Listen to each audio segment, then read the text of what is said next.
Okay, fabulous. Well, I think we'll probably have more folks, but why don't we jump in, I guess? We all know each other, so we can skip comments or introductions. Are you eating dinner, Margaret? Yeah, sorry. We won't ask you any pertinent questions for a little bit, so you can eat. Okay, I just thought it might be great if Stephen wanted to take a couple minutes, if you will, dear sir, and just kind of fill in for Joanna and Margaret, perhaps a little bit about the background of the work we were doing and that you instigated with Mike and those good folks in Coos Bay. You feel like just kind of Yeah, it feels a bit thin. Joanna is like the only one who's really new to what's been going on. And Mhm. are we expecting others to come? Yes, we are. I think Janet and our usual group, I think Ashley was going to try to come. So shall we just wait? Shall we wait a couple minutes before you launch in? Is there anything else that we can do on the agenda? I would like to say a couple of things before. Ashley from Rogue, you're talking about? Yes. Yes. So I want to say a couple things before anybody joins regarding tomorrow's meeting. Okay. Number one, Stephen, I just keep hearing nothing about the fantastic work that you're doing and how much you're reaching out and how incredible that it is. And I hear lots of things from the community and you as well, Doriandra. I just want to make sure that we are all on the same page tomorrow as far as the meeting goes. It is a Whitaker Community Council meeting, and we are there to simply provide information for the community. There will be, I'm going to guess there'll be at least one person from almost every neighborhood association. And the way that I'm going to present it, and that I have presented to, I have people from that are now coming from the city. They're going to talk about the quiet zone, lots of different things. And we're going to present it as an informative session. And I'm just really trying to stay away from the us versus them kind of thing.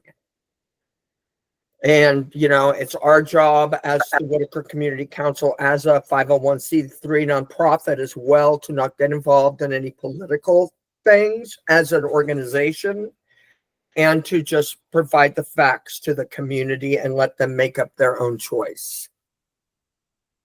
So as far as we as a council goes, we're really going to just not, you know, people can ask whatever questions they want. And Stephen, actually, you're not on, you are on a committee and you are a representative of the council, which is great.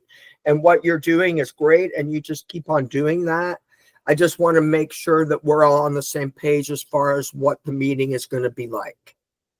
Does that make sense? I can't hear you, Doriandra. Sorry, I keep, would you like to just take this first span now and talk about what we worked out with Beth today and like how you foresee the whole meeting running? So I'm a little disappointed and I'm going to blow Janet's bubble. I was hoping she'd be here by now. I've talked to Janet today about 3 times on the phone. Guess who Janet got to call her back? Aaron Hunt. I know. So Aaron Hunt is a member of Union Pacific. I called and left him a threatening message, which I didn't tell anyone about. But I told him that we have been calling him and emailing him for 6 months. And that we do have, just so that everyone knows, there will be news will be there tomorrow. Exactly what type of news, I'm not, I can't specifically say, but there will be some news outlets there tomorrow. So I left a message and said that we have news coming, that we've been reaching out to him specifically for 6 months. Not just myself, but Doriandra and Thea as well. And that we have not gotten one response. And I'm going to make sure that the community knows that. And Janet and I talked the other day. She said, what do you think if I reach out to some Union Pacific people? I said, go on, dude, go for it. Make it happen. And he actually responded. Amazing. So that's a great thing. So tomorrow, If you've had a chance, I think I sent you the agenda as well, Stephen. Did I send you the agenda? Okay, great. So we have somebody that's coming that's going to talk about the quiet zone from the city. And there, once I posted that on our page and on the neighbors page, I saw people sharing it, saying, "Oh my gosh, they're going to talk about the quiet zone, talk about the quiet zone." I actually don't think I gave it enough time, but it's going to be, they can't move forward until they know they're going to have to work in conjunction with the train.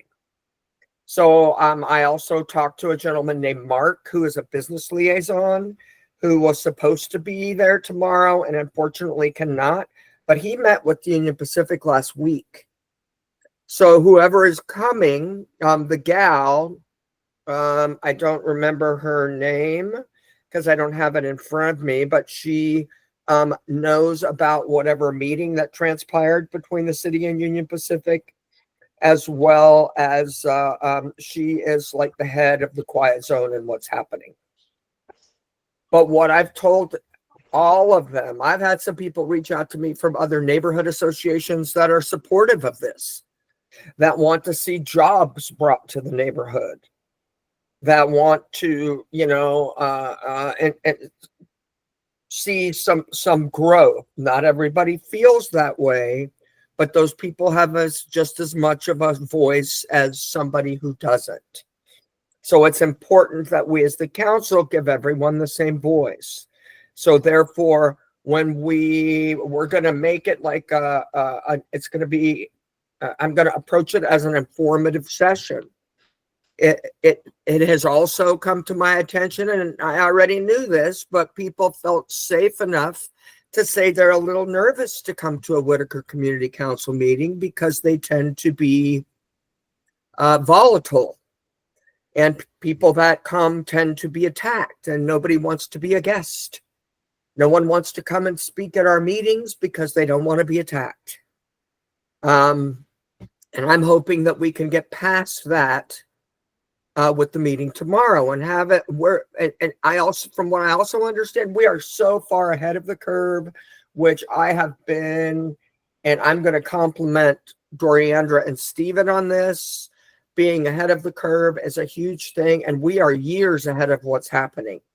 And the fact that we're stepping up and saying, hey, we want to know what's going on, and we want to be part of the decision making, is going to make a big statement to those people that are making the decision, who don't have their money yet, who don't even have permits, who have barely talked to the city.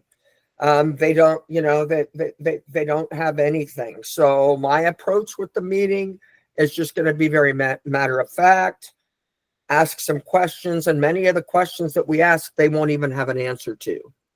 And I'm really going to try to keep it to what's happening in the Whitaker, Train Song, Active Bethel, and the Eugene area.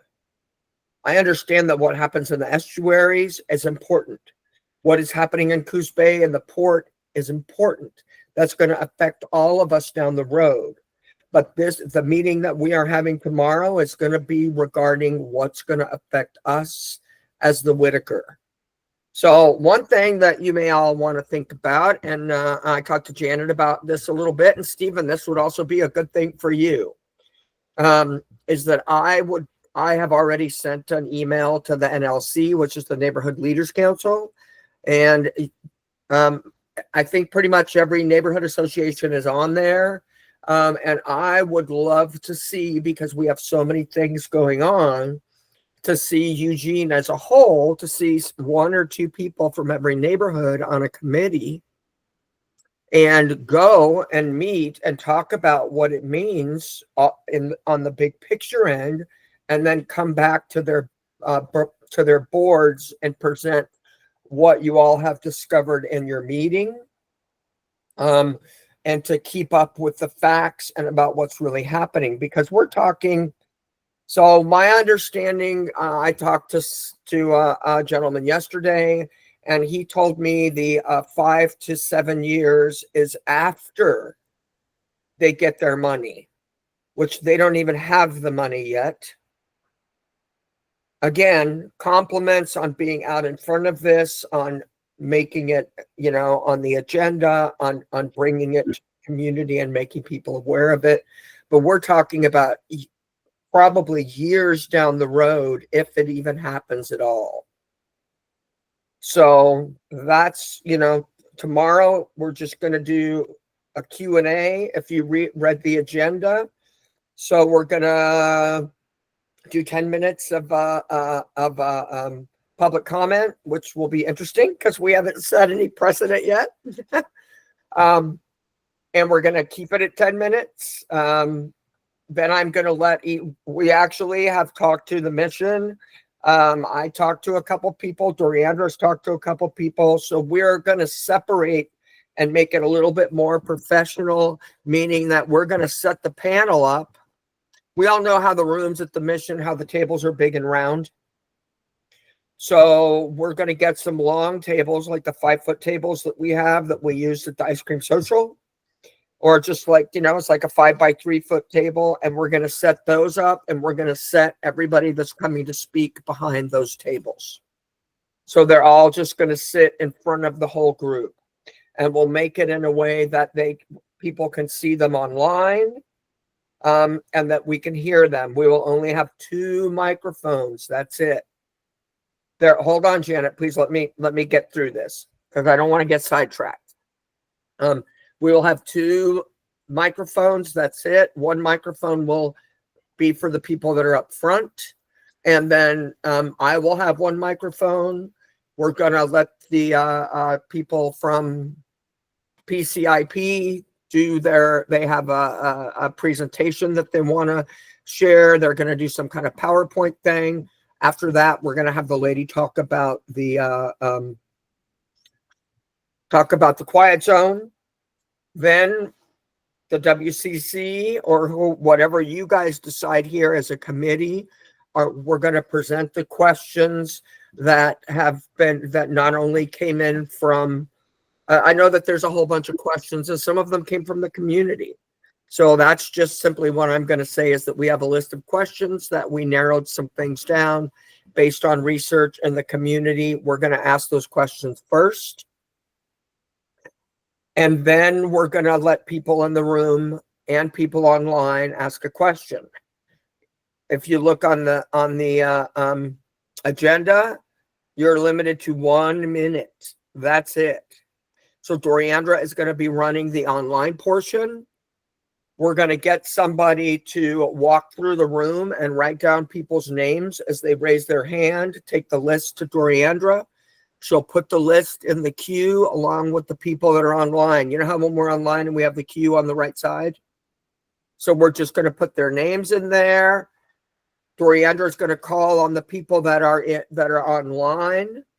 I'm going to walk in the room with the microphone in my hand, and I'm just going to hold it. I'm not going to give them the mic. Jen is actually going to be a timer, and we're going to keep the questions to 1 minute or less. Let the person respond. They can either ask someone individually, or they can say, I want to ask the people from the port. And we'll just ask whoever they feel is most qualified to answer that question to answer it. Whoever asks the question will have less than 1 minute if they have a response to the question that they asked.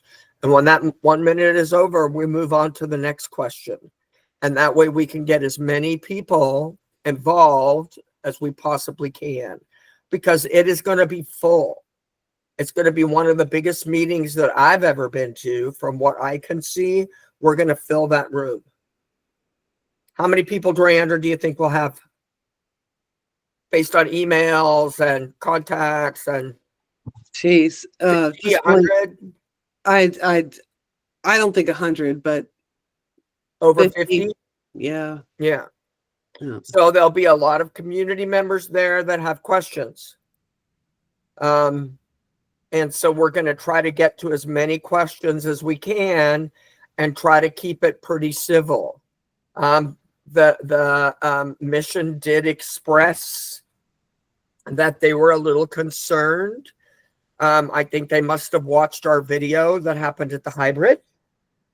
And they are actually bringing a community organizer will be there at the meeting with us to help us if there's any issues. They're going to escort people out of the meeting because the Rotary uses that space. NLC, I said the Neighborhood Leaders Council uses that space. I mean, there are so many, they are giving that space freely to the community, and they don't charge anything, and they want to keep it like that, and they want to keep it civil and great. And we certainly don't, we can't afford to rent a space like that. We don't have an owl. We don't have any of the stuff that they allow us to use. And I don't think it's going to come to that. I think we'll just set a nice, easy, relaxing tone. Janet's going to meet people at the door. Derek said that he'd stand there with you. Sign people up, register them, make sure that we know for voting and all of that. And then we're just, have them sit down, and we're just going to try to keep it moving and keep it an informational session and make sure that people understand that most decisions haven't even been made yet regarding this. So we're just way out in front of it, which is great. There's been a lot of work put into this. But there are going to be many questions that they don't have answers to. Any questions about what I just said? Stephen. I can't hear you, Stephen. Janet and Linda were ahead of me. Do you want to take Well, their questions? Janet has something to say. I just want to know if you have any questions regarding what I just said. I wanted to add something to what you just said. Okay, what is that? The question of funding. They recently got $100 million worth of bond funding support, and they already have millions of dollars of federal money. So the money is flowing in pretty Right. firmly. And you have been great at sharing that information. I read that article that you sent, but just so that you know, they still are not completely funded. Totally, yeah.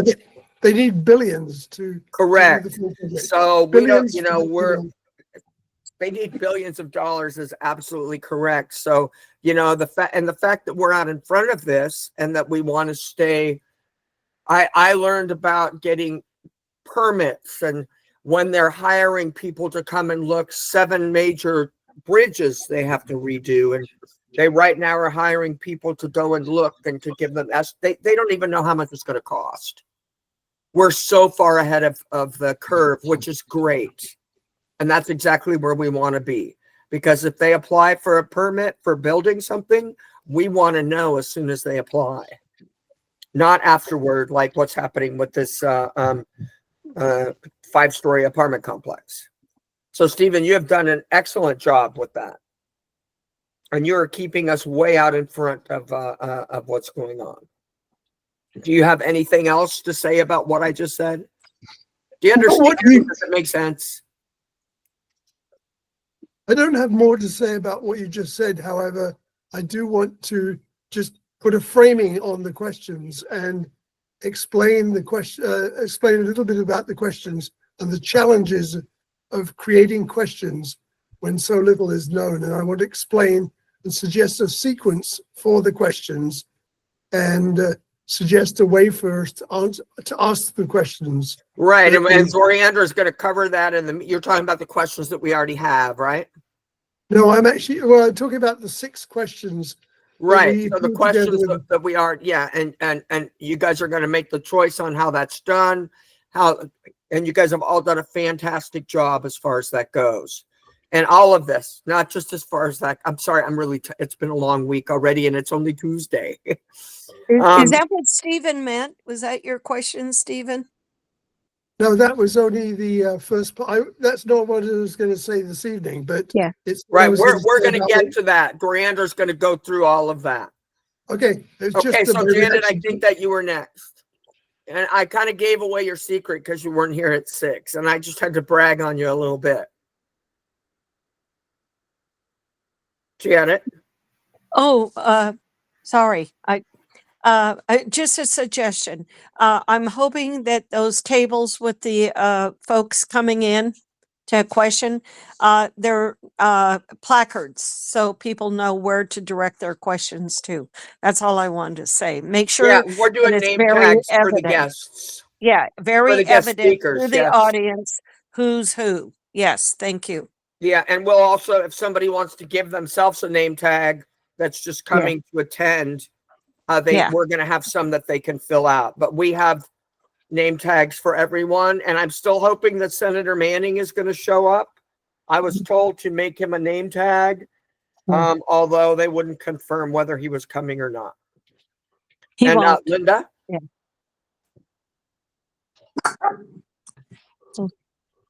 Can't hear you, Linda. Sorry. One is just a logistical question. I've never been to the mission and I am going to try to come in person, but I'm wondering where do you park? Where do you go? Yeah, you just come down First Street like you're coming to the mission, and there is the Learning Center is actually the building before the actual main Eugene Mission office. And so you'll turn left into that parking lot. There's ample parking there, and we'll be outside guiding you in there. Okay, right off of First. Just come down First and come once you get to the Left mission. off of First. What? Second. Yeah, you come down First and then make a left into the Eugene Mission, the first parking lot you find for the mission, and that's where the Okay. conference center is. Okay, and they call it the Learning Center? And we'll be yes. there. Okay, thank you. The other one is I should know this, but I don't. I was something that I heard, and I'm wondering if you could just give me a little bit more details of what you know about it. What is it about the 27 miles of track that somebody already leased? Does this ring a bell to you? So I know a little bit about that. So Could I you don't know that share it's, that? so it's Gold Coast or Golden. It's actually in the Whitaker, and it is a railroad that goes up to Oak Ridge, that goes east of Eugene, and Union Pacific leased, and it's still kind of. I did some digging, and I'm not sure if they leased the tracks, if they just outsourced the routes. It's not real specific on exactly what they did. They still own the property. I don't know. It doesn't really say if it was that they outsourced a route so that this person will basically, it would be like contracting someone to do routes for them, although it's still under their name, or if they're actually their routes and they're just leasing the tracks. I don't know, and I can't figure it out. You don't know either. Okay.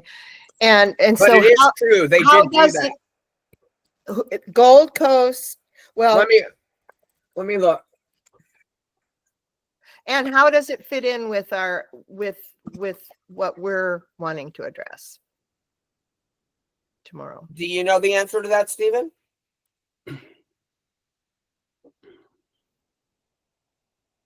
Can't hear you. Mute. I mean, there are 4 railroad companies that are potentially involved, and I'm not familiar with Gold Coast. And maybe that's not the right name. Let me look it up.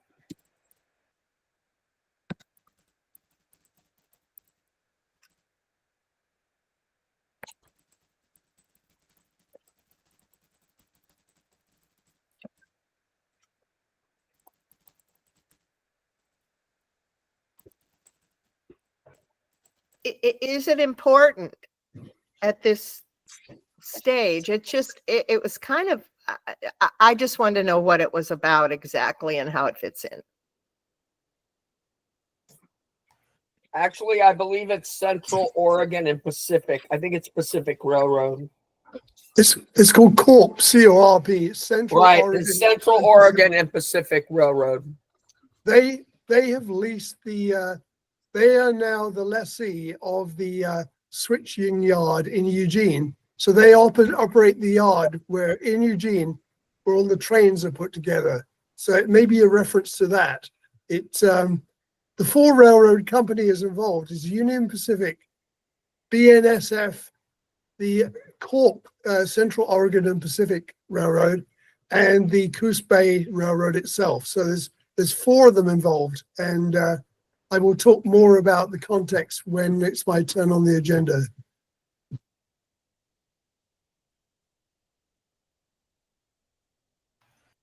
And Doriandra, I'm That's all- good. Unless all for you, me. oh, I'm sorry, Linda. Sorry, that's all for me.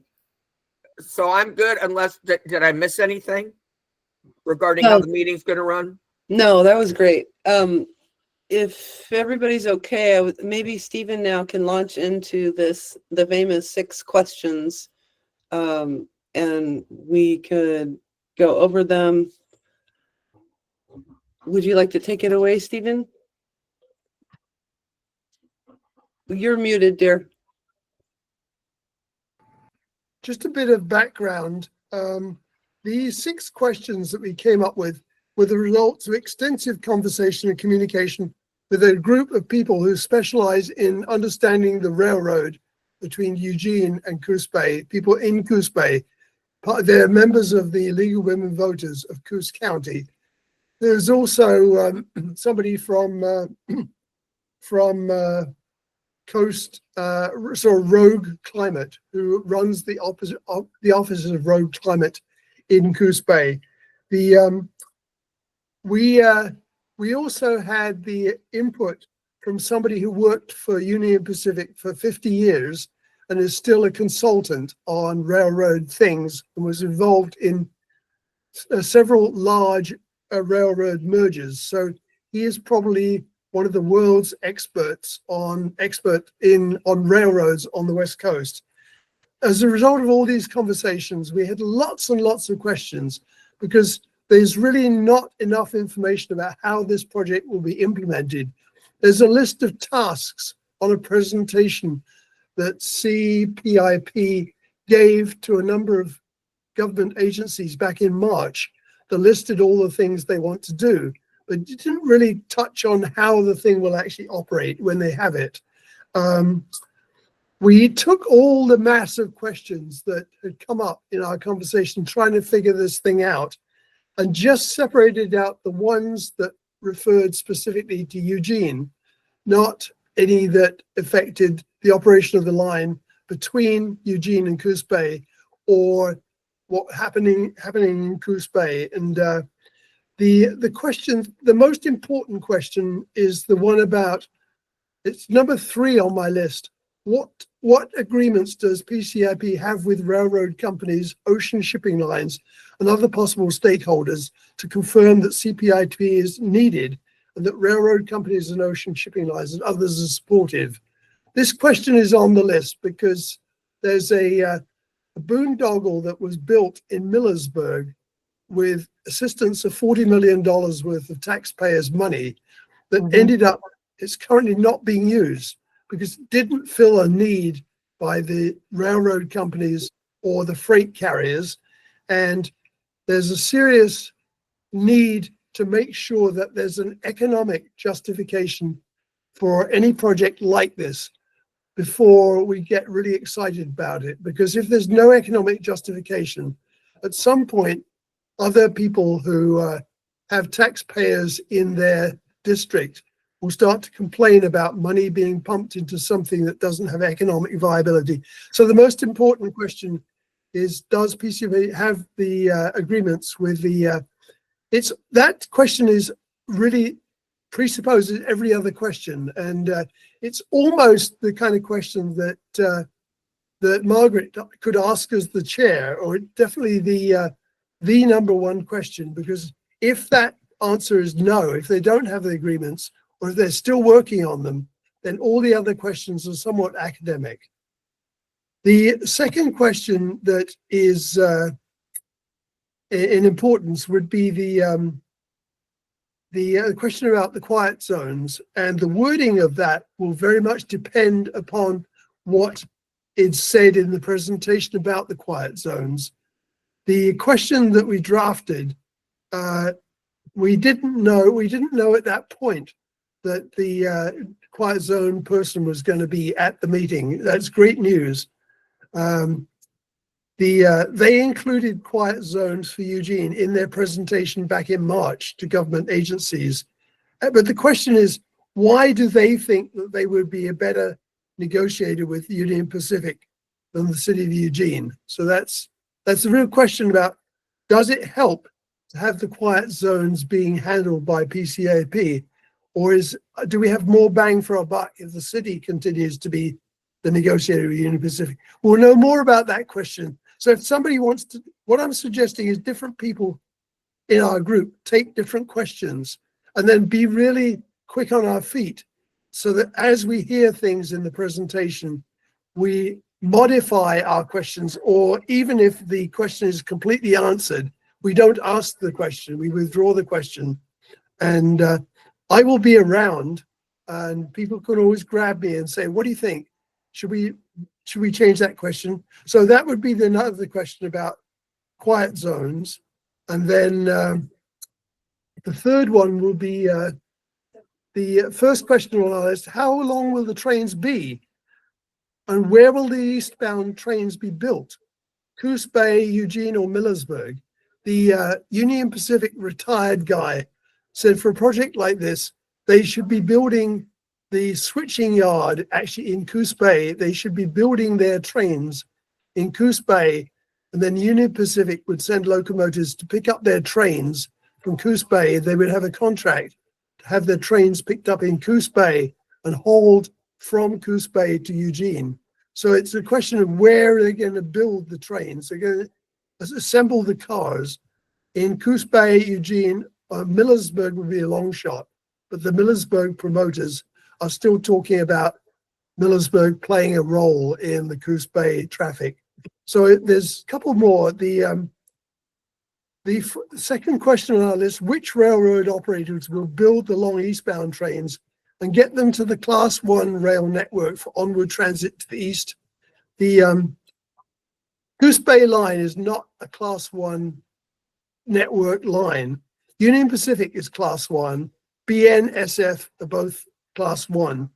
One of them will need to they'll need to have an arrangement with one of those to get their trains, their long trains, to the Class 1 network, which Eugene is on the Class 1 network, but then onbound beyond there.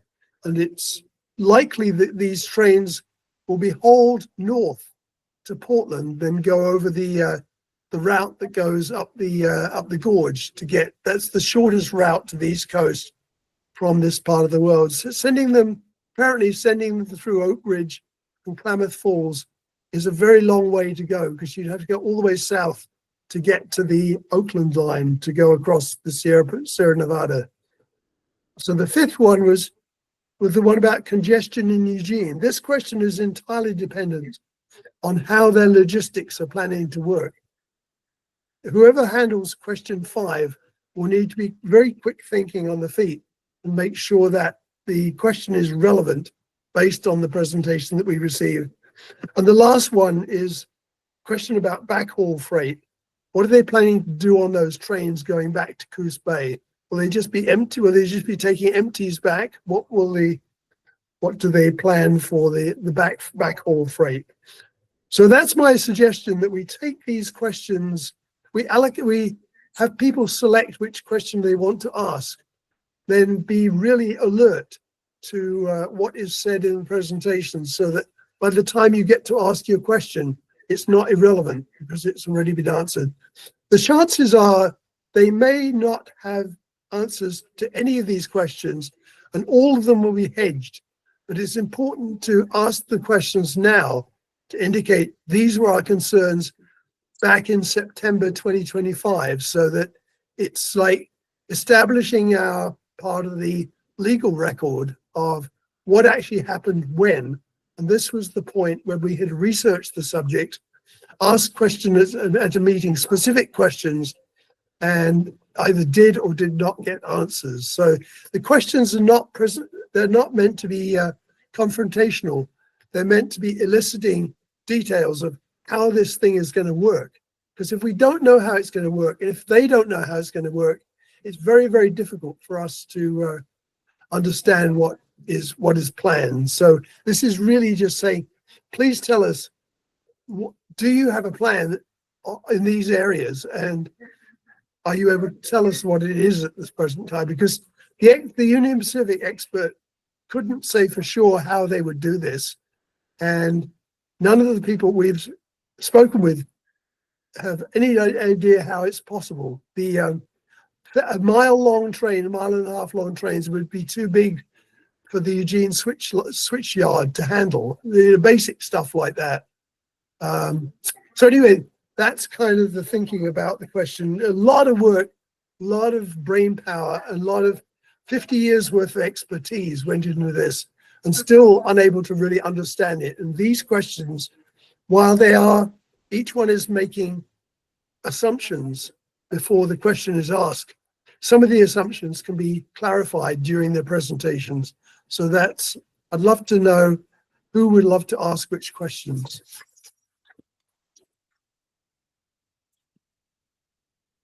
You're muted, Margaret. I just want to tell you one thing before we get to that. So I had a conversation with, actually, hold on. I had a conversation with Michael Bradle, who works for the city of Eugene, and he is the business liaison, and he met with Union Pacific last week. And he told me on the phone that they are concerned. They're talking about laying all new track, just so that you know, and they are meeting with the city regarding the the sound, regarding the barrier that they want to put, as well as laying new track. But he told them that they're worried about 126, crossing in Springfield. What's it going to do to traffic? They're worried about those things. And he told me that he told them that he needs to worry about neighborhoods like Bethel, like Train Song, and the Whitaker, because we're residential and we want answers, and we want to know how it's going to affect us, and they can't just roll right through us. So I was really happy to see that the city has met with Union Pacific, and that he just volunteered that information. He was on our side. So I don't know if it's the city doing the quiet zone, or if it's PCIP, if it's changed, but the city is definitely in the conversation. I know that from talking to him. He called me yesterday and said, unfortunately, his wife told him that they had an urgent thing come up and he will not be able to make it. But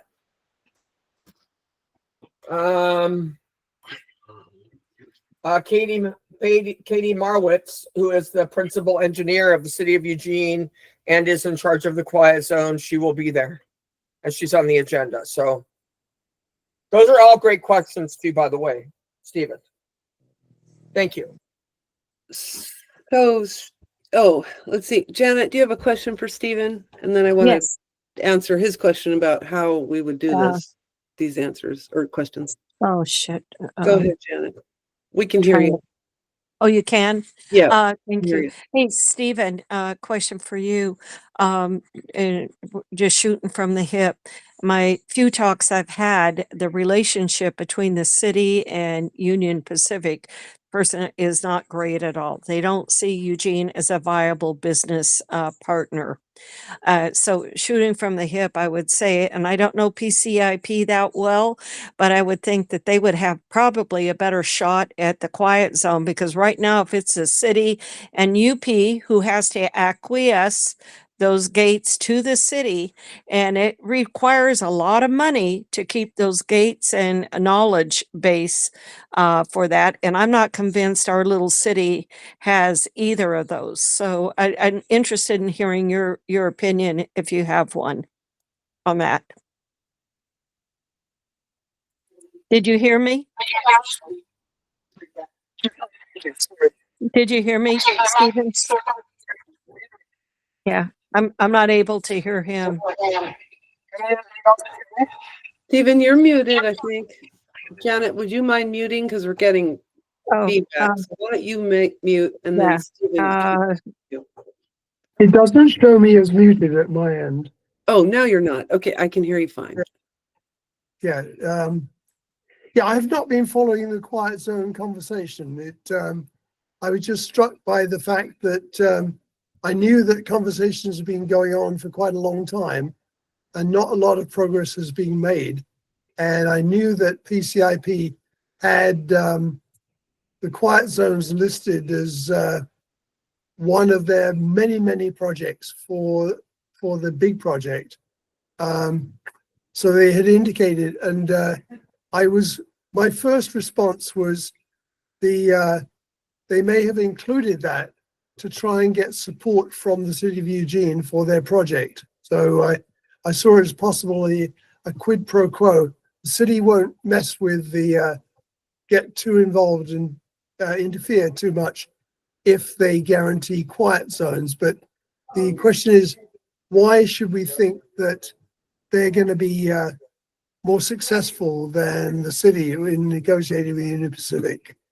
Because Union Pacific is the consultant who worked for them for 50 years basically said, the Union Pacific is kind of like all the other railroad companies, has an enormous amount of power, and they're very used to just throwing it about without doing much. And what is it called? The National Railroad Administration tends to be very supportive of railroad companies, and most other law in the country makes it very difficult to challenge anything that railroad does. So if it happens, it will happen because it will happen. Quiet zones will happen if Union Pacific says it's okay for it to happen. If not, they'll just say, well, if there's people get killed or whatever, it's not our liability. It's going to be a big wrestling match between attorneys when it happens. But just the question is, why should we think that PCIP, that doesn't have the answers to any basic questions, should have it on their list? I mean, it's like, do they actually know more about this than the people in the city that we pay to know about it? That's the question for me that I'm wondering. That's a perfect question. Yeah, that is good. Okay, so back to Stephen's question about how we want to do these long awaited and hard worked questions. I would love to take one. Like Margaret said, I'm in charge of running the online stuff for the meeting, so I will have my hands a little bit full. Stephen, are you planning to attend in person? Because that might be a very valuable asset if you might want to kind of sit at a table with some of us. And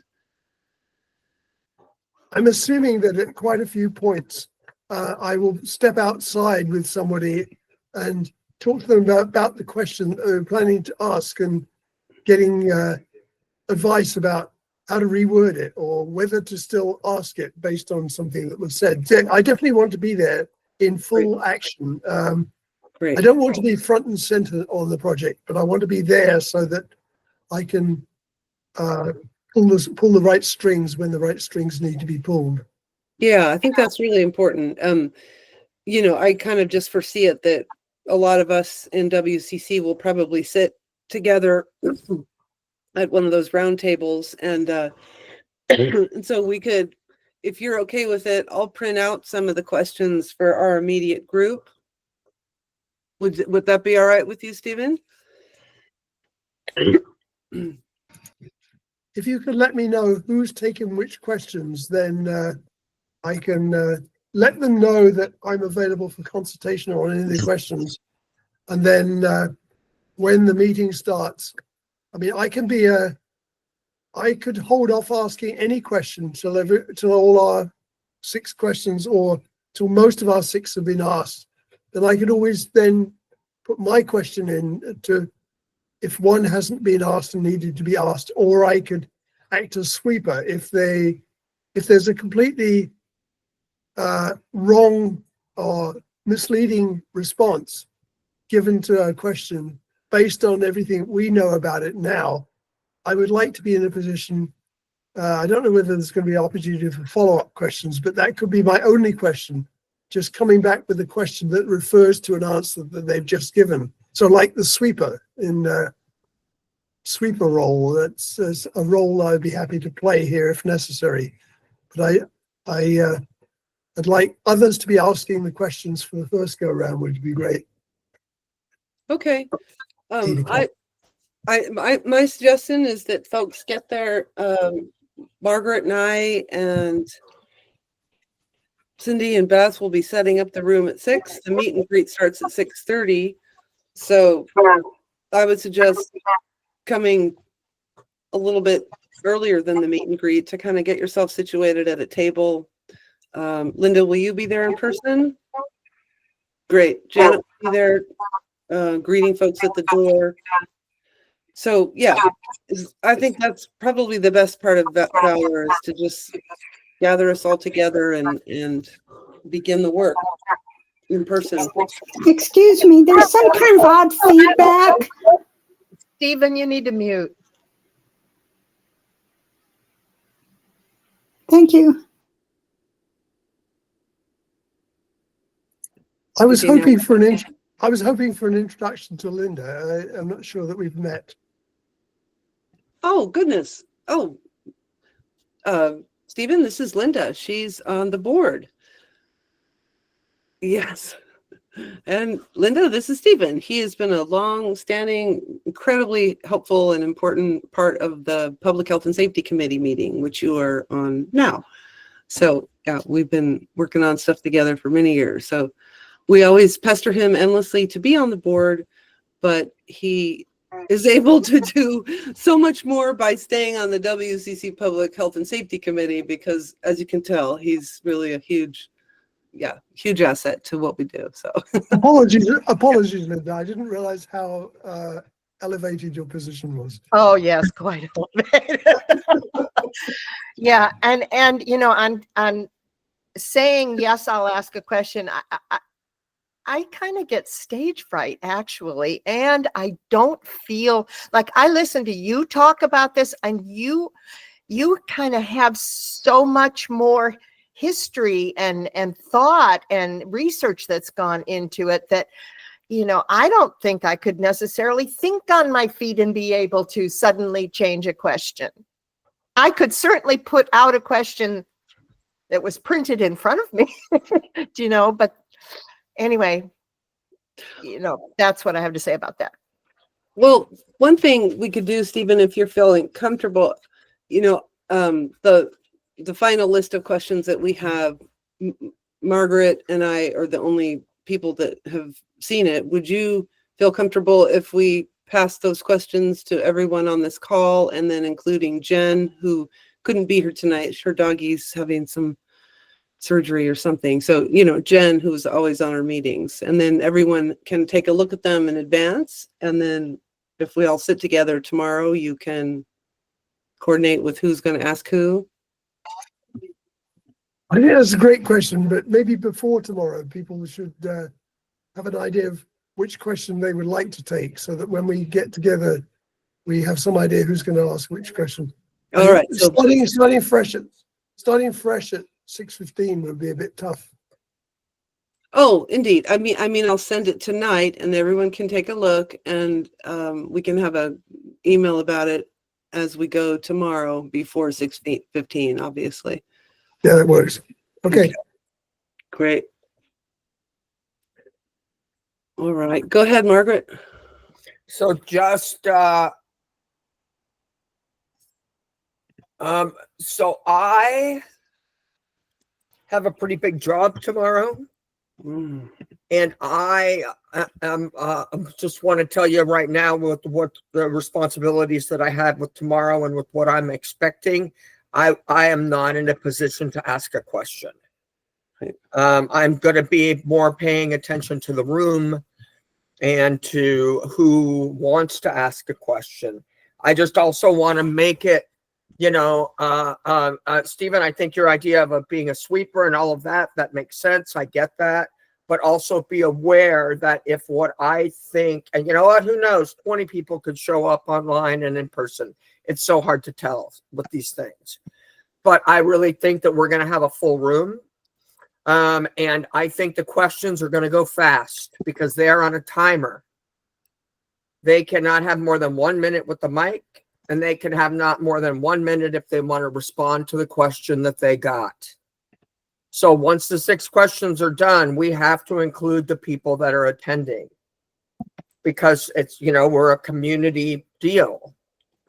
And so I'm going to be walking through the room and calling on the people, whoever's name is in that queue. Dory Andrews going to put their name in the queue, and that will be the person with the question. Jen will be timing it, and when 1 minute is up, that's it. Whoever answers the question, and if the person that asks it wants to respond, they have less than 1 minute or a minute or less for a response so that we can get in as many questions as possible. I don't know. It is possible that people won't be able to ask more than one question, or people may be able to ask 10. I just want you to be prepared for both, because we're going on a first come, first served basis. And if the room is full and if online is full, then there will be lots of questions. So think about that when you think about where you want to position yourself and what you want to do. Mm-hmm. Yeah, good advice. Okay, I'm going to pop this in. And I'm supportive of whatever you got to do, Stephen,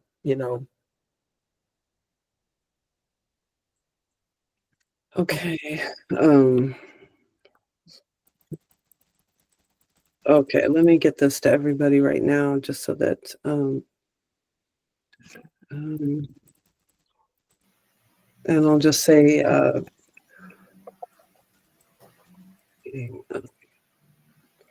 what time? 6:15. Let's say just 6:15, so everyone can have a moment to go over it.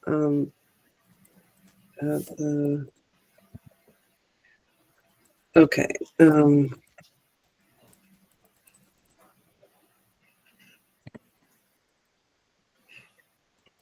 Okay, there we go. Sorry, guys, I can't talk and write at the same time. Any other thoughts, Stephen?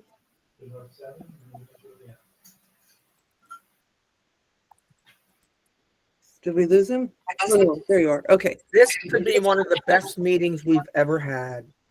And it will only get better from here. This is just the beginning. Yeah.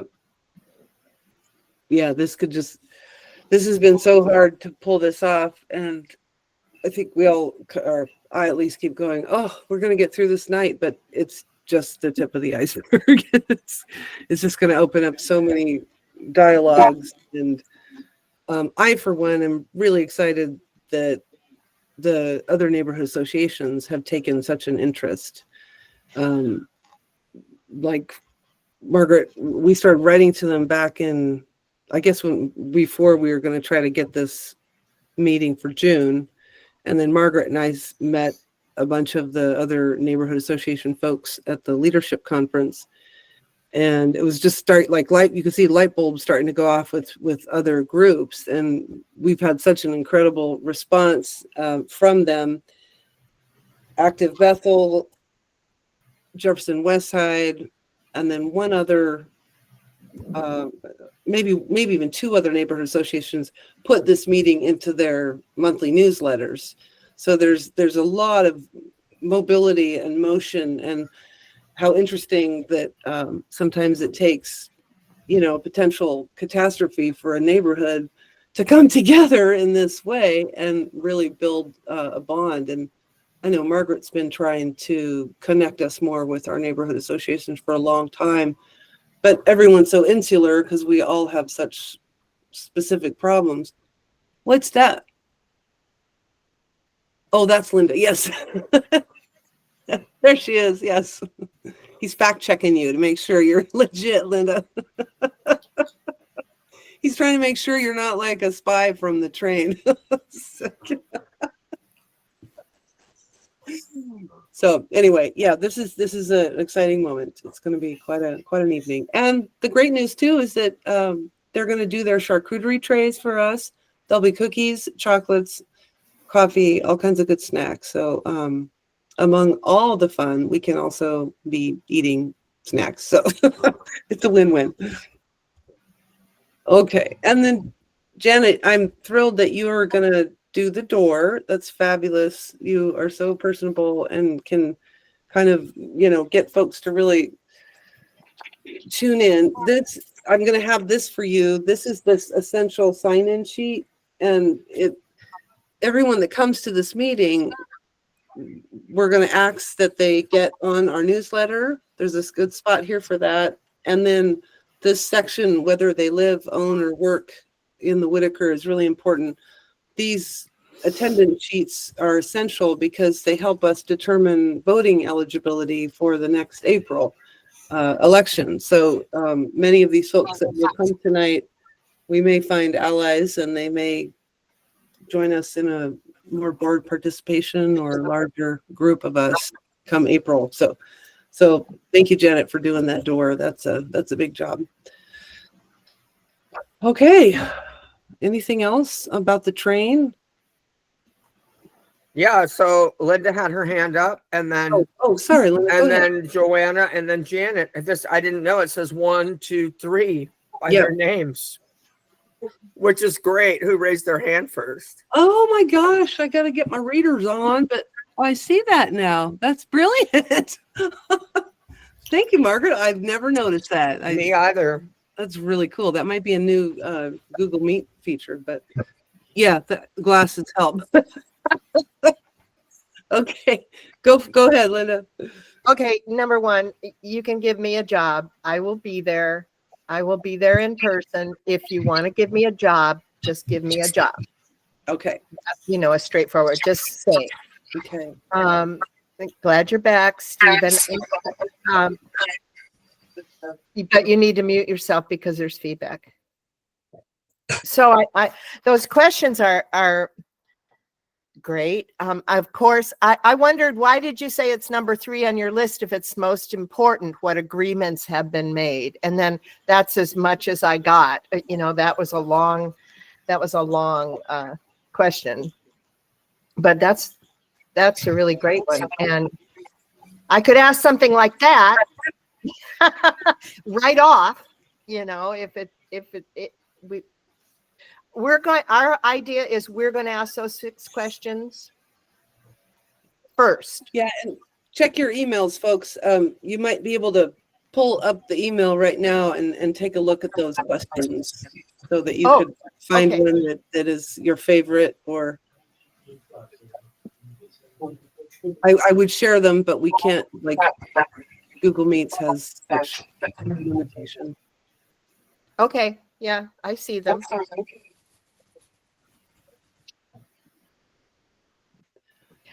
I just think it's fabulous that you had that meeting. Oh, yeah, that you met with so many people and you hashed out these critical questions. You summarized and got it. That's great. Stephen is our scholar and band leader at this brilliant project, so we thank him. And our Cambridge streaker. Power to it.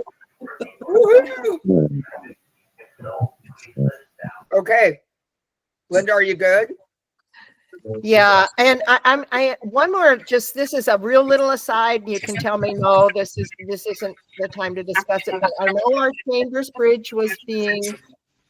Stephen, you still got feedback. I know our Chambers Bridge project is like somewhere.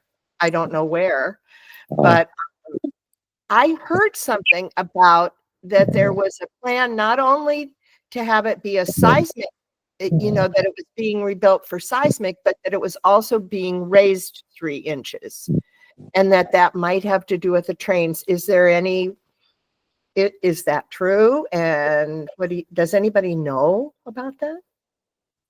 I've heard that there is no correlation between those two things, but in their first PR meeting that Stephen and I did with JLA about this way back in November of 2024, there was a lot of emphasis, or not a lot, but that they mentioned that specifically, that all bridges would have to be raised, because these are not only normal trains, these are double-decker high trains. So in the Chambers Bridge thing, I don't think that small raising would facilitate that. But maybe that's just the beginning of it. It's hard to say.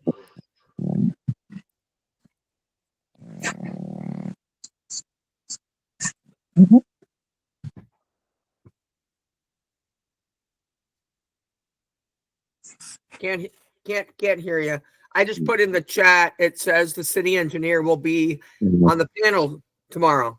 So we can ask them specifically if the Chambers Bridge has anything to do with the port project. Great. Because she is the city engineer. So I do want to kind of keep it on task. Yep. You know, this is about the port project and the trains and the quiet zone, which are all together. But dang, does that raise it as what's taking that bridge so long? Does it have anything to do with this? Are they raising the bridge because of this? Those are all really solid, great questions. Indeed. All right. And Joanna, I think you've had your hand up for, is your arm tired? She's been waving. Go ahead, Joanna. My digital hand is just hanging in there being fine. But my comment is two-part. One, I do not feel that I am at all well enough informed to be asking questions yet. I like to listen to stuff for quite a while so that I don't feel too stupid. And the other part of that is that at the very beginning in this meeting, I did mention that I've got a medical procedure in the morning. I don't know, won't know until tomorrow whether or not I'll be able to attend the meeting in person or online. So it's probably best for me not to try to take a question. Well, That's number one, Joanna, you're not stupid at all. And if somebody called you that, I'm sure that we would all step up and be like, excuse me, that's our fellow board member. And just wait till a disaster comes and you try to call for help. Yeah. You'll be the last one in line on the radio.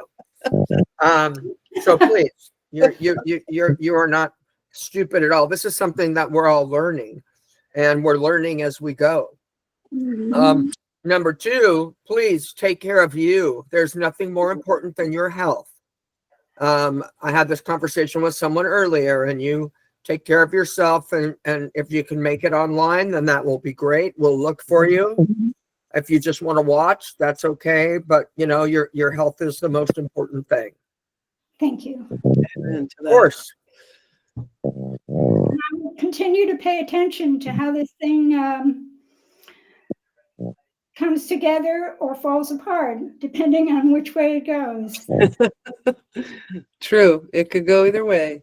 Our meeting won't, but the whole project is But this big certainly. railroad project, we don't need that. All right, Janet, what do you got? Got, I think I keep hearing a happy dog. Is it on your end? yeah, she's on my lap. She's put her purrs in. I've got like a 4-pointer, but it'll be quick and brief. Number one, I am interested in asking a question. Number two, I'm not sure, Margaret asked me prior to the meeting to be the meet and greeter. If I assume that's during the meet and greet time to get those signatures, Margaret. I'm not sure of the logistics on that, serving both as a meter and greeter and getting those signatures and being a throwing my hat in for the questions.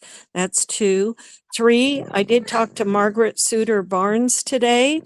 She tells me that it was 2 weeks for the right of way for the continued project on the Chambers connector. With my call to her today, she checked her calendar. It has indeed been 4 weeks in trying to negotiate with Union Pacific. And I want to interject here that to me indicates to some degree the relationship or lack of the city and the Union Pacific have with one another. I'm very concerned about that.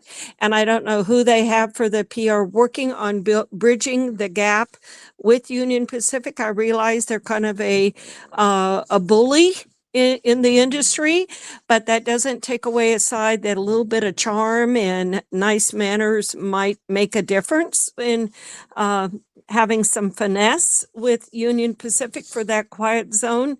And the fourth one, 2 weeks. So in calling Margaret Suter Barnes today as Citizen Janet, she mentioned that in checking her calendar, it had been 4 weeks since UP has responded with the foreknowledge that it would be a 2-week timeline.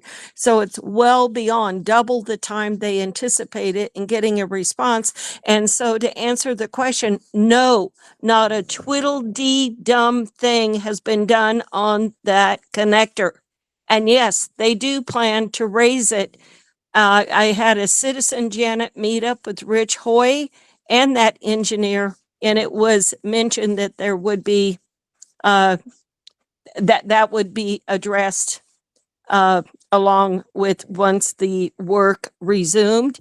And I challenge that it's never been started, much less resumed. So that's where I'm at with it. I just want honest, transparent answers from the city and whether they actually have the funds to finish that Chambers connector and what exactly is going on behind the Oz doors. And yes, I'll be nice if I'm appointed to ask a question. Stephen, I will be very open to your wise guidance in that question. Thank you.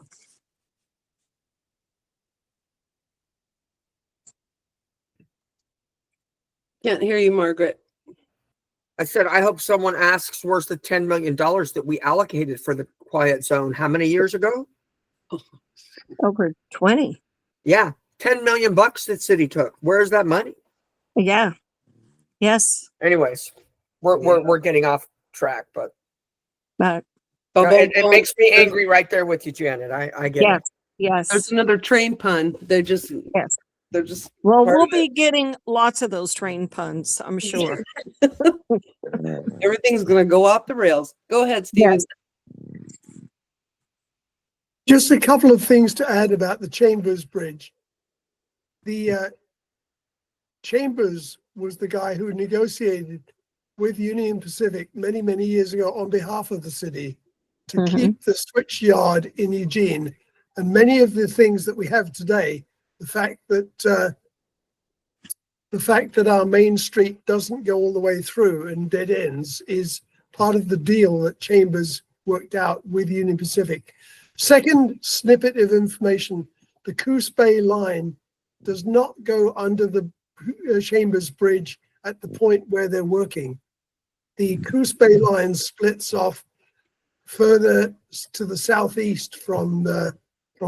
So just to take a look at a map, if you can find one, of where the railroad lines go relative to the streets. It's quite instructive. I didn't quite realize the relationship of the bridge to the streets and the Coos Bay line. Good point. Right. It doesn't go there. Yeah. Yeah. Just I took my mom and dad and so we went to the beach for a day this weekend, and just driving the route out and then home, from Florence was fascinating, kind of trying to follow the rail that's visible along the 126 there. And I mean, just that kind of driving meditation about, wow, that's going to totally change that. And wow, if it derailed right there, we'd lose this, tender point of the Susela. Or it's just a weird little exercise. If anybody does it, it's Linda may have kind of done that when you went to the recent commissioner meeting down there. How was that, by the way, ladies? What was your takeaway of attending that meeting?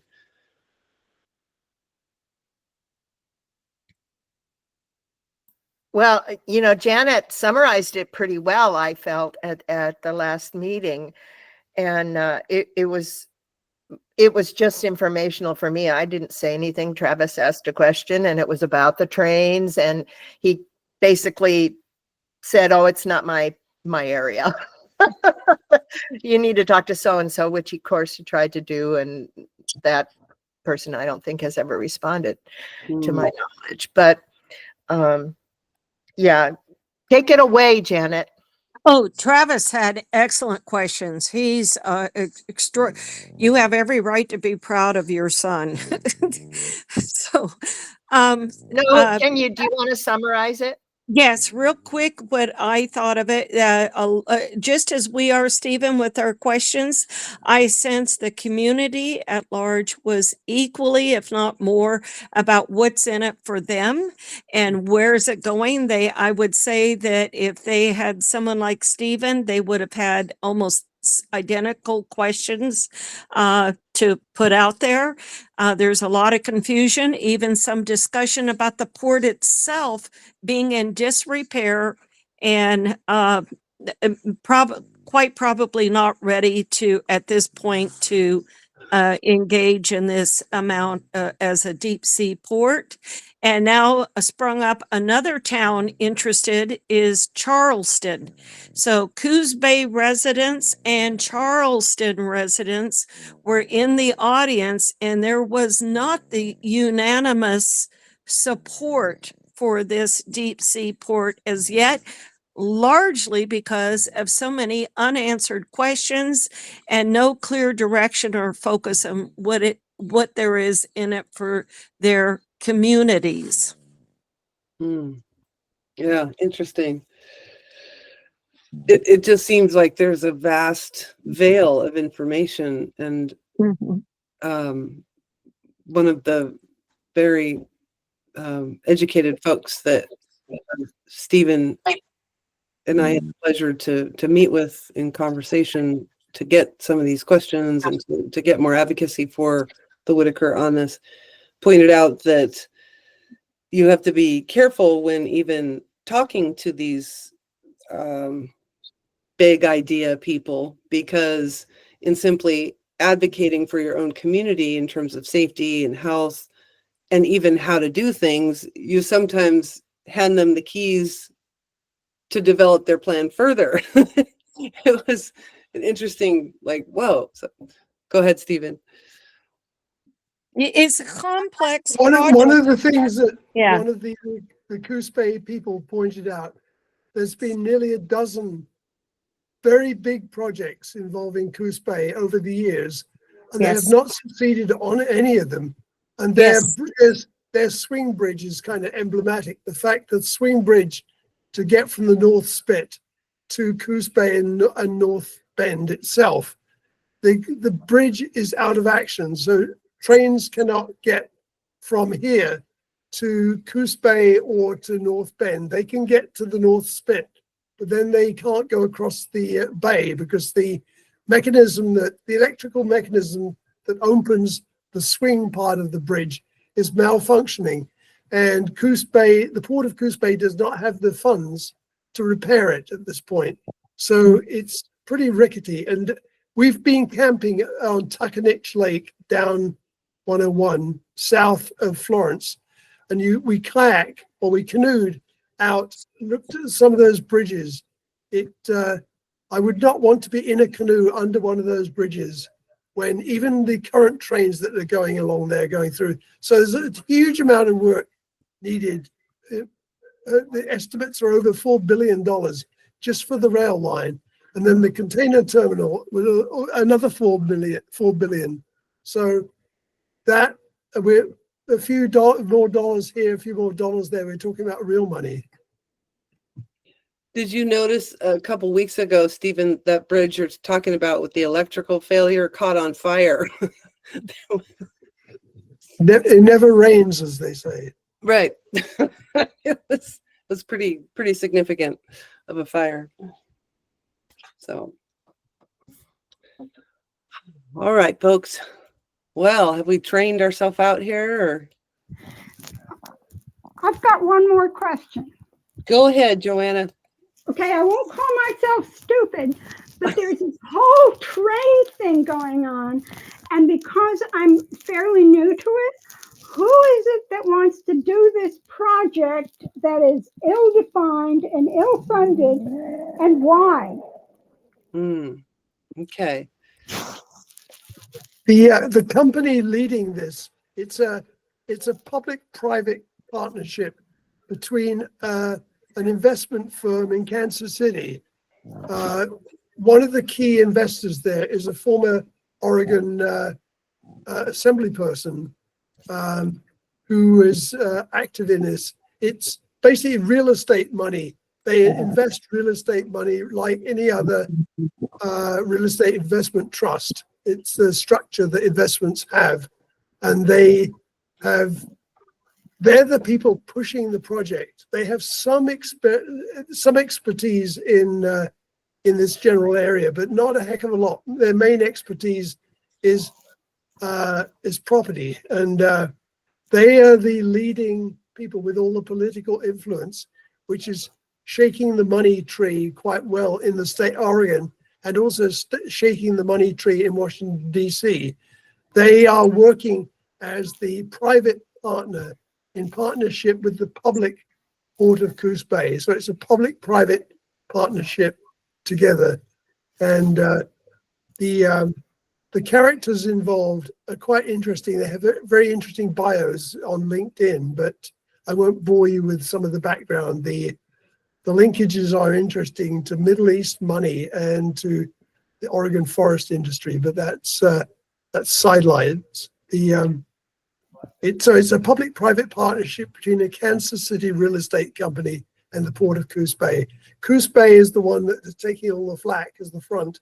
I don't know whether any of the North Point people, the Coos Bay company, will be there tomorrow night, but it would be interesting if they are.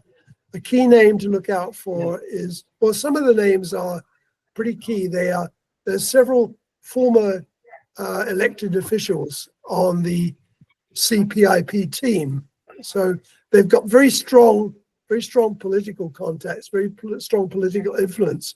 But whether or not there's railroad expertise here or not is another question. So it's a property investment company. There's two things interesting too to just follow up with what Stephen said. All the people from PCIP are former or current legislation members. Like this is fascinating how it's so deep. The other point that's weird is that North Point, we'll have a rep from them tomorrow night as well. They're the people who are going to be shipping things, right? So I want to ask them, well, what are you going to be shipping? Like, let's get further into that. I mean, this is is this just about fuel? Or Stephen had uncovered this whole pellet things, bio wood stuff. I mean, anyway, it's odd that the property or this whole infrastructure will just be leased to North Point.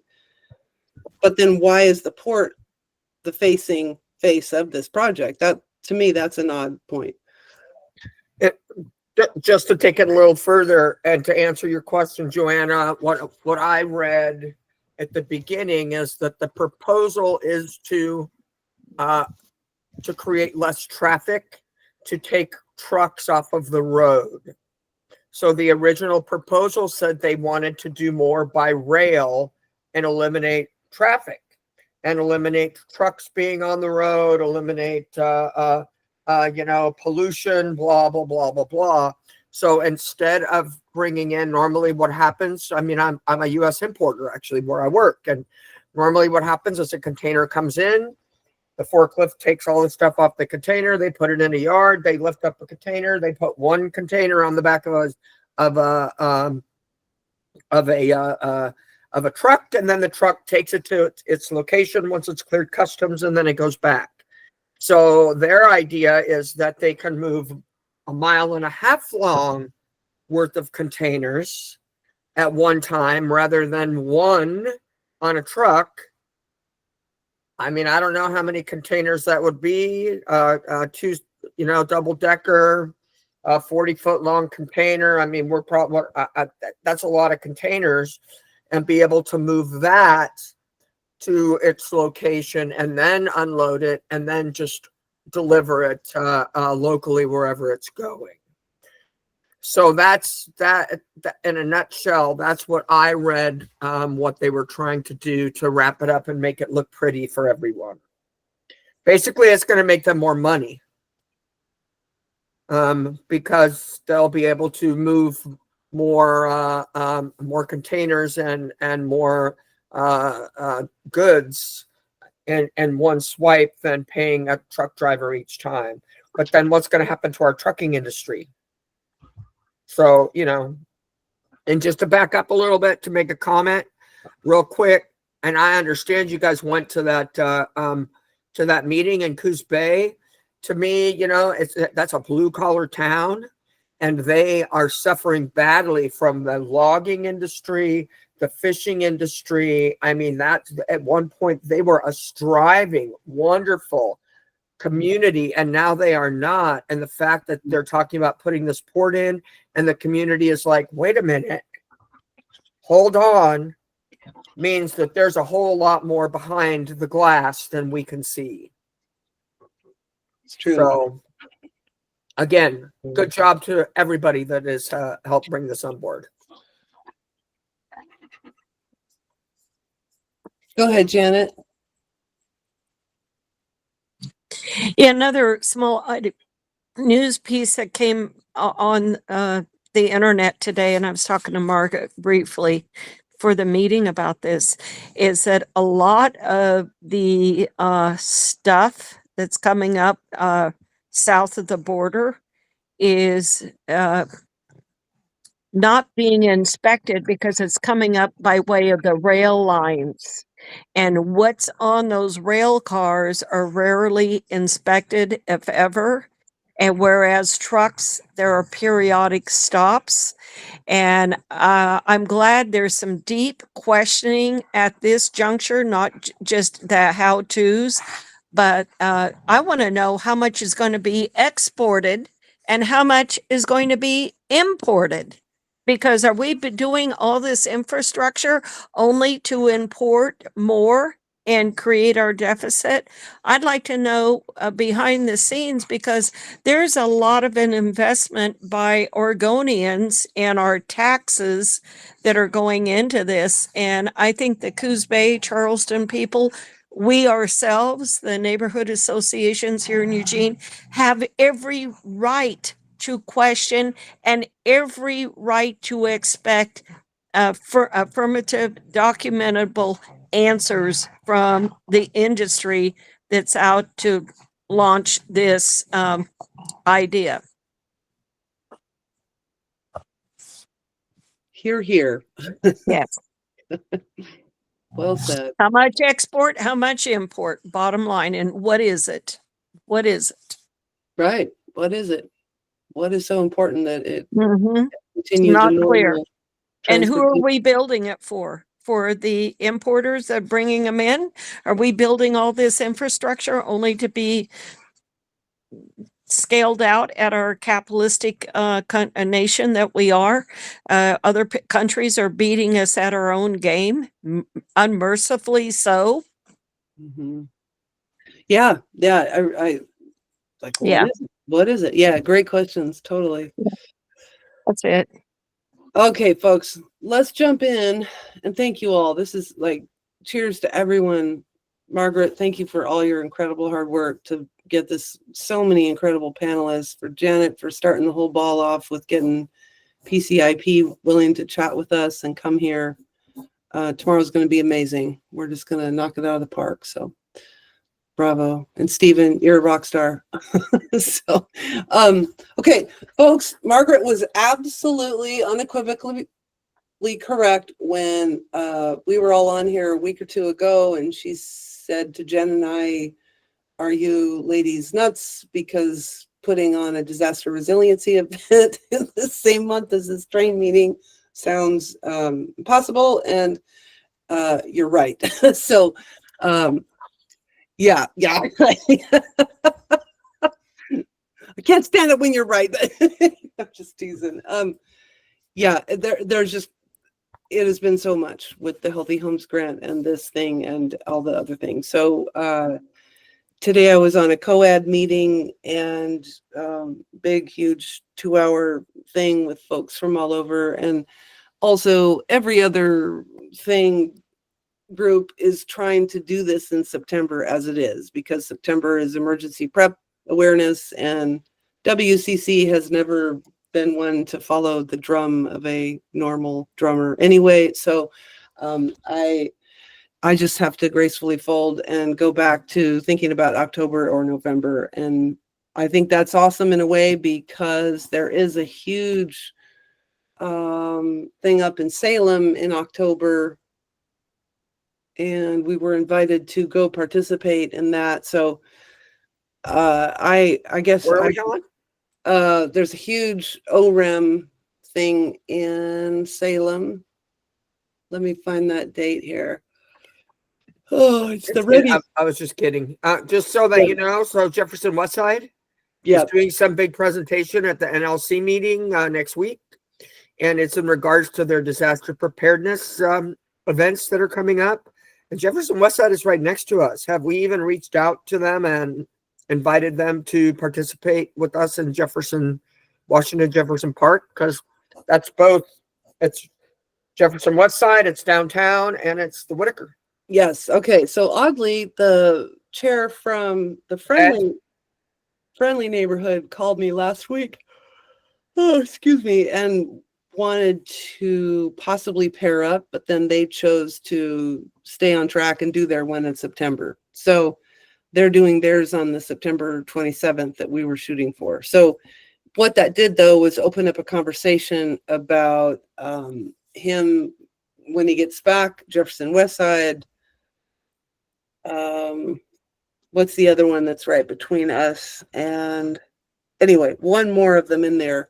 The four of us all putting our heads together, because this September thing, you know, people are going to be doing this in October and in November. If you remember last year in 2024, we did ours on November 11th. So you are bringing up a beautiful point that this is time to kind of make it bigger. And with all the activity in COAD around the events already happening, the Center for Rural Livestock, Rogue River, Mackenzie,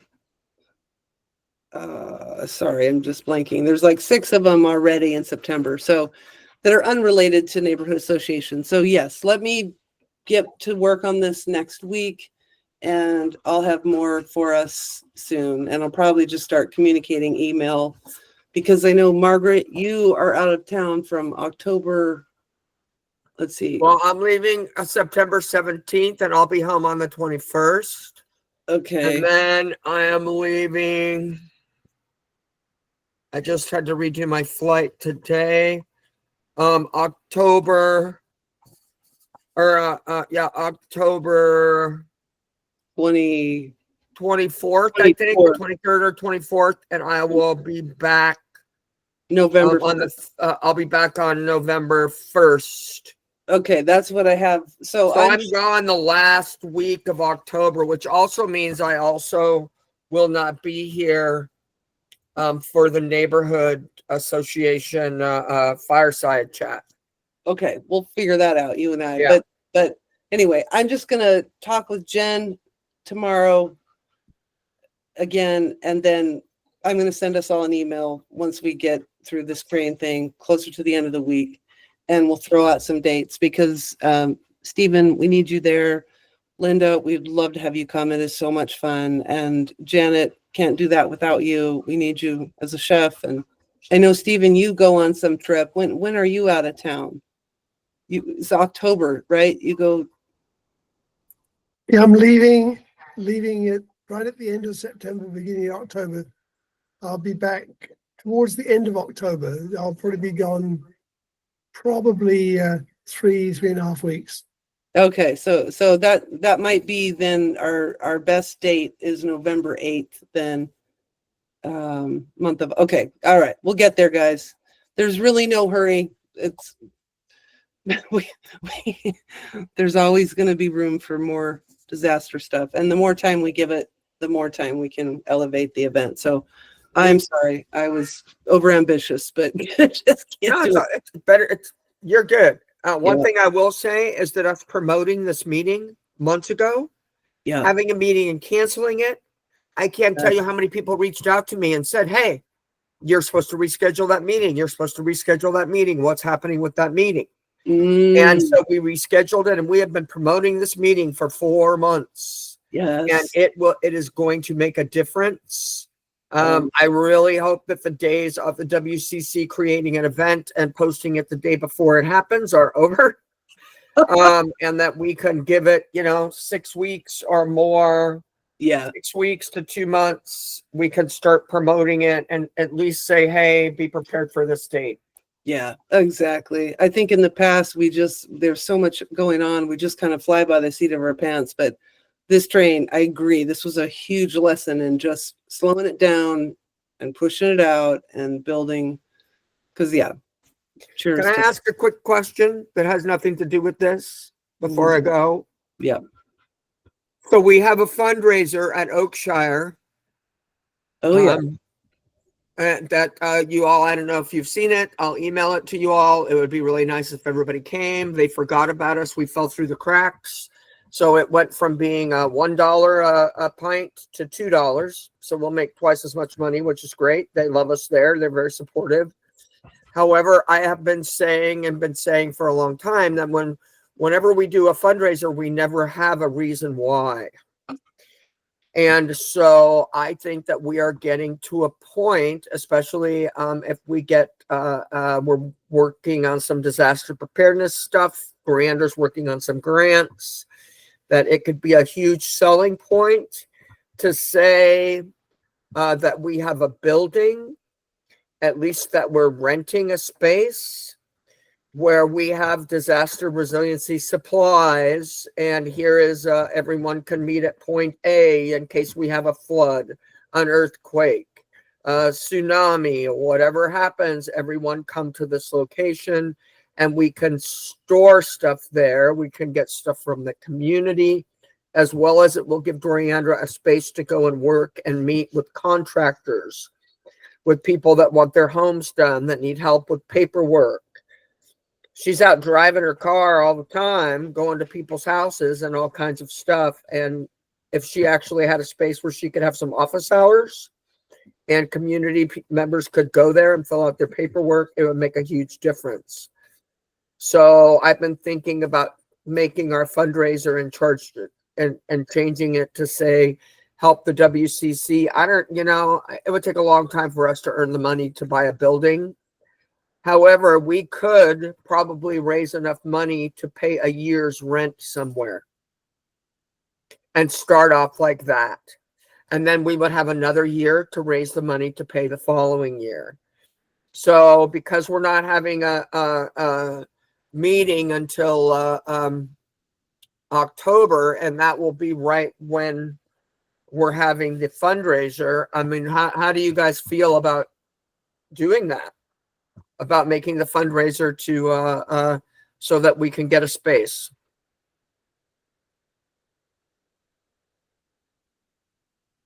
I see, Linda, you're saying yes. I can't hear you.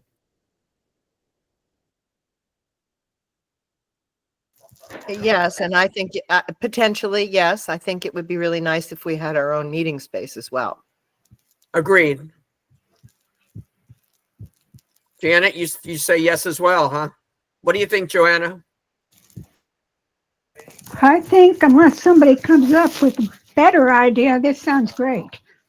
And what do you think, Stephen?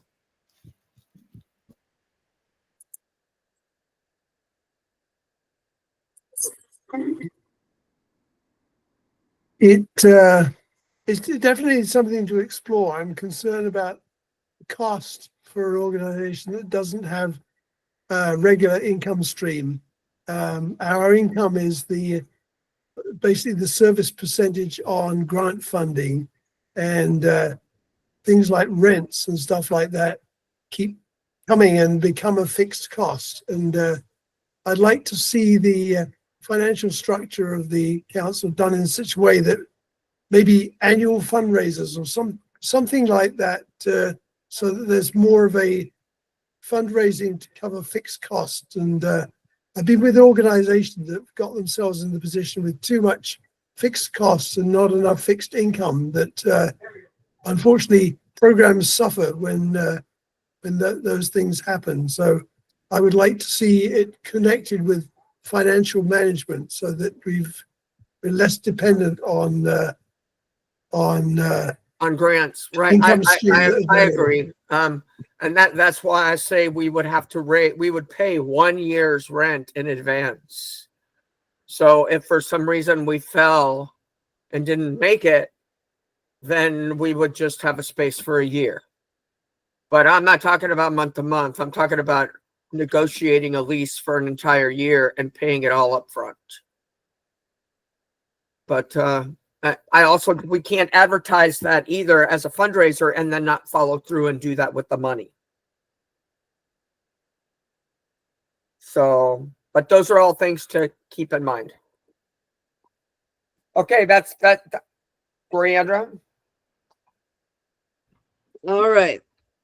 Thank you, guys. All right. Anybody have anything else? Or I'd say this was a great meeting. I guess let's try to stay in touch tomorrow. Stephen's gone ahead and put his number in the chat there. I'm going to copy paste it again and put it closer in case anybody needs it. Let me find it. Where did it go? But we are all connected via email. Here we go. This is Stephen's message, so it's fresh in the chat for you all in case anyone needs to call him tomorrow. He's offered that. Thank you. And let's see, Joanna, it looks like you've got one more point or question. Yeah, one more question. The timing on this is not great because I know the whole railroad thing is taking precedence over everything else. But I know that there is a thing that's going to be happening under the Washington Jefferson Street Bridge. I don't know the date of that. I don't know the timing of that. I sent Andy an email saying I want to participate in that. That I would like to see something either in the next newsletter or somehow when this thing is announced, that since Andy is going to be doing some kind of exercise at this presentation of people using FRS radios, that I would like to ask people if they already have an FRS radio to bring their radio, because it might serve as an intro to, okay, if you don't know how to use your radio, let's start meeting so we can practice having you use your radio, and you can practice communicating with your radio so that when an emergency does occur, you're not freaking out trying to figure out how to do what you need to know. But I don't know when this event is going to be occurring. Okay, so sorry, Joanna. That's the one I was just talking about that we have to nail down a date, and we were shooting for the end of September. And so that's why I haven't responded to your email yet, because we're just stuck with trying to get a date. So it looks like now I'll talk to Jen tomorrow and kind of round it up one more time. And then I'll send everybody an email by the end of this week with that information. And so, I did speak to Tracy Beer and Andy Davis and Jim Bell. They always are gracious and come out to our events, and they have committed to coming. So we just need that one more step now of finalizing the date, and then we'll have much more information for you. But we are very much counting on you to come and be part of that and lead an FRS training with Andy. Okay. Knowing that, I'll just consider that on the way, and I will now sit in patience. Thank you. I'm sorry. And not just an FRS training, but an FRS recruitment in the Whitaker. Yeah. Within the community, to recruit people that want to go through training and do like what we had talked about, Joanna, where you meet with people once a month, once a week, every 2 weeks, whatever you deem that will work, but that a training and a committee that is sponsored by the Whitaker Community Council as part of our disaster preparedness, and you lead that and continue to train people as we by the way, Grandra, I found out that there is an emergency plan for evacuation in the Whitaker that the city has. Really? And I was told that whatever we do, we need to follow that closely. We would, but so yeah. But Joanna, it would be a great opportunity for you to do that, to recruit people. Is that something that when you know when the event under the bridge is going to occur, can that be mentioned in the next newsletter, or will the tiny? Sure, we'll promote the heck out of it. Oh yeah, we'll promote the heck out of it. Yep. Yep, absolutely, Joanna. And CERT will share it for us. We'll share it with our neighborhood association partners. They'll share it. So yeah, we'll do a great job getting the word out. So perfect. Thank you so much. You're welcome. All right, folks. Great. Can I go now, teacher? Let's all go. Get some 15 minutes back of your night. You guys are the bomb. Hey, Stephen, Briandra, you guys have really knocked it out of the park. Thank you so much. Janet, thank you for everything that you've done. This is tomorrow is it. Yeah. And I hope that you understand, Stephen. It's very I try to be careful in what I say. I hope that you understand my position and the WCC and being the chair and how we need to present ourselves to the city. I can't hear you.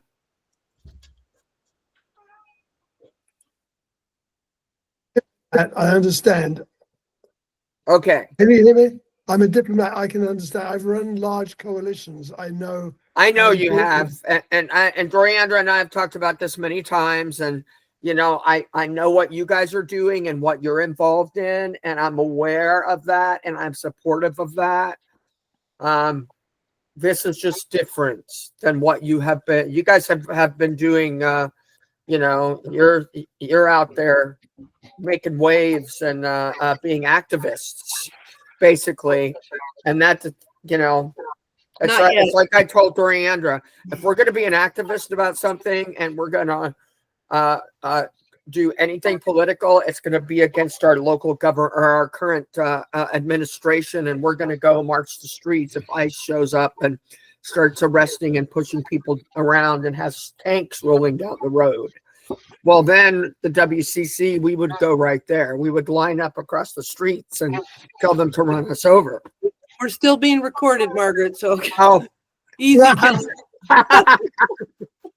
Well, I would say that no matter what. Actually, I know. Well, it's been nice to know you, Margaret. But you wouldn't be out there with me.